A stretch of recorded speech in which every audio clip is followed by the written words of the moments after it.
Tujuan membuat majelis taklim bukan hanya sekedar berkumpulnya hamba-hamba Allah saja, akan tapi di sana harus ada tujuan. Dan kita mengerti dan tahu bahwasanya berkumpulnya di majelis taklim itu sendiri sebuah kemuliaan.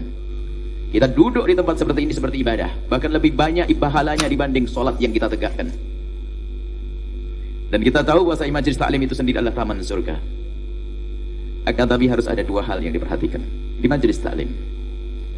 Ada kurikulum ilmu. Berapa tahun kita bergabung dan apa yang sudah kita dapat? Sudah pembenahan wudhu kita, pembenahan akidah kita, terus ada kurikulum. Harus ada. Agar wudhu kita semakin baik. Kurikulum itu kurikulum fikih ada, kurikulum akhlak ada. Kalau kurikulum fikih jelas, kurikulum fikih selama ini bagaimana wudhu, sholat dan sebagainya. Kurikulum akhlak adalah pembenahan bagaimana urusan kita dengan ibunda kita, ayahanda kita. Jangan sampai sudah menghadiri majelis taklim tapi ternyata sama ibundanya belum tegur sapa. Atau masih berani ngomong kasar. Kemudian kita juga ngurusi urusan dengan pasangan. Jangan sampai menghadiri majelis taklim ternyata berangkatnya pun tidak dapat restu dari suami.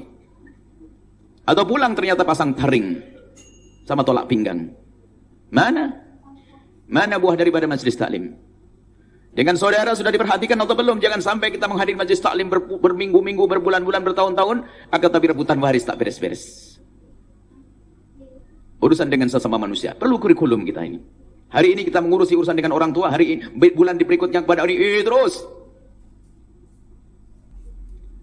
Kemudian urusan dengan pembantu banyak. Bagaimana dengan pembantu kita? Siapa yang paling mulia di antara kita? Pembantu atau saya? Belum tentu. Bisa saja pembantu kita kalau malam menangis karena dosa-dosanya. Kita dikuasai dengan kesombongan karena sebagai seorang bos rendah kita, dia lebih mulia dari kita. Urusan dengan tetangga bagaimana? Perlu kurikulum. Makanya kami usulkan nanti ada ustadz yang rutin bisa memberikan kurikulum ini. Ustadz rutin yang memberikan kurikulum hari ini. Hari ini ustadz A, hari ini ustadz B, hari ini ustadz C, atau yang diomongin ini. Kita berkenalan dengan ustadz, mencintai ustadz boleh. Akan tapi, apa yang kita dapat setelah itu? Makanya majelis kami itu saya senang majelis rutin. Biarpun 2 orang, tapi alhamdulillah tidak ada yang 2 orang. Saya senang majelis rutin karena apa? Ada penambahan. Hari ini kau belajar apa? Minggu depan belajar apa? Terus ada kurikulum. Kan begitu yang namanya belajar. Bukan hanya sekedar tren kita punya majelis. Wah, majelis terbesar se-Jawa Barat. Majelis tertua se-Jawa Barat. Majelis yang sudah didatangi oleh malaikat-malaikat. Bukan itu, kita bukan berbangga tentang majelis, tapi ada kurikulum yang kita cari, kita ingin ada yang kita tuju. Itu penting. Sehingga kita pulang ke rumah ada yang kita bawa untuk nasihati anak. Hari ini saya dapat nasihati anak, hari ini waktu terlalu sempit untuk kita karena kita disibukkan oleh selain Allah. Urusan dunia, urusan ini, urusan itu. Ayo kita sekarang cara belajar dibenahi. Belajar yang benar. Ini penting sekali. Ini tanda cinta kami. Kami dengar di majelis apa tadi? Dengar tadi sekota apa tadi? Masya Allah, luar biasa. Semoga ini benar-benar ahli surga semuanya. Dan tanda cinta kami maka harus kami sampaikan. Dan kami menemukan ada di beberapa tempat majelis hanya begitu ramai, tapi apa yang didapat? Pahala ya. Tapi kan kita bukan saja untuk baik sendiri. Saya harus baik dengan saudara saya kan. Saya harus baik dengan tetangga saya. Saya harus baik dengan suami saya. Saya harus baik dengan pembantu saya. Bahkan ada sebuah majelis, sempat saya tanya kurikulumnya apa? Enggak ada Buya yang hadir. Terus apa? Ini majelis selawat. Selawat tentok, selawat hebat, selawat bisa dibaca sendiri. Tapi ilmu harus dari guru. Karena namanya majelis selawat, dok, enggak ada ilmunya. Ulama dulu mengumpulkan orang untuk diberi ilmu. Makanya ulama dulu ada nasyid, qasidah, dihadirkan semuanya. Kalau sudah orang datang, dikasih ilmu. Dan ilmu itu harus ada berkembang. Makanya ada sebuah majelis selawat besar yang kami datang. Jangan tentang majelis selawat, majelis ceritanya selawat lagi. Mana tambahan ilmu? Wong sudah ahli selawat dia. Tinggal ditambah ilmunya. Majelis selawat untuk mengumpulkan orang. Kenapa harus seperti itu? Karena informasi dari dunia iblis lebih gencar. Yang Anda dengar melalui sinetron, televisi. Langsung televisinya saja pakai kurikulum, bagaimana pengajiannya? Tidak, ini kan aneh. Hah? Itu ketinggalan satu sinetron saja kebingungan itu. Bukan inilah, ini ibu ini soleha semuanya. Saya tidak ngomong ibu ini.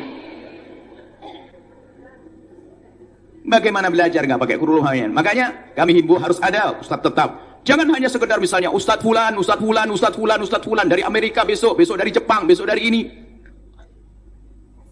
Kita perlu apa yang datang? Mungkin gitu. Kemudian pemantapan akidah. Akidah, jangan sampai akidah diporak-porandakan oleh informasi. Informasi kita ini luar biasa ini. Kadang-kadang kalau bicara tentang informasi kami berharap, ya Allah, seandainya internet kau putus, alangkah indahnya ya Allah. Biarpun YouTube-nya Buya Yahya juga hilang, saya nggak apa-apa. Ini gara-gara dunia informasi ini, media sosial ini, Masya Allah. Baik, selesai ya. Masalah majelis taklim harus seperti itu. Maka kami tetap menghimbau, kalau ibu punya majelis yang kecil-kecil di kampung, tapi ternyata ustadznya yang ikhlas, ngajar kitab Safinatun Najah, Aqidatul Awam, tekuni itu karena itu kurikulum.